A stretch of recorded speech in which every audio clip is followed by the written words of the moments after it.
Bonjour, ici Magali Pigeon de The Caribbean Tech, bienvenue à votre Get Up Bell quotidien. Aujourd'hui, dans le prolongement d'hier, nous allons regarder comment choisir la technologie qu'il faut que vous adoptiez pour développer votre application.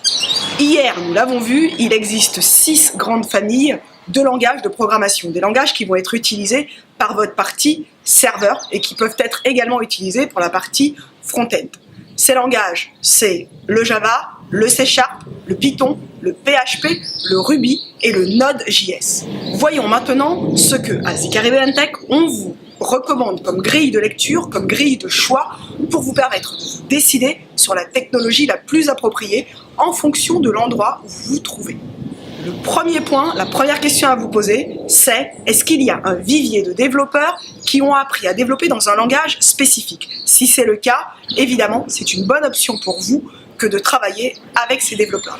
S'il n'y a pas de vivier particulier, s'il n'y a pas de langage qui tire son épingle du jeu, eh bien, regardez les courbes d'apprentissage pour les différents langages. En gros, ce que vous recherchez, c'est le langage pour lequel la courbe d'apprentissage est la plus courte possible, ce qui permettra à vos développeurs de se former le plus rapidement possible. Toujours dans le même esprit, regardez quel est le langage qui détient le plus de documentation sur Internet.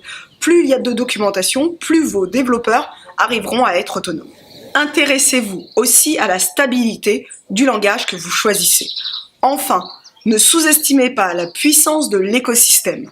Donc choisissez un écosystème où vos développeurs seront heureux. Et dernier point, choisissez également, dès que vous le pouvez, un langage qui suscite l'enthousiasme au sein de la communauté de développeurs.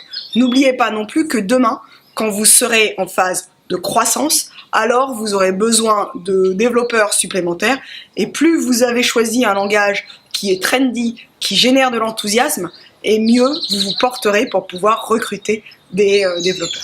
Nous espérons que tout ceci est très clair et que ça vous a aidé. N'hésitez pas à nous poser des questions supplémentaires, complémentaires, en bas de la vidéo. À très vite, bonne journée.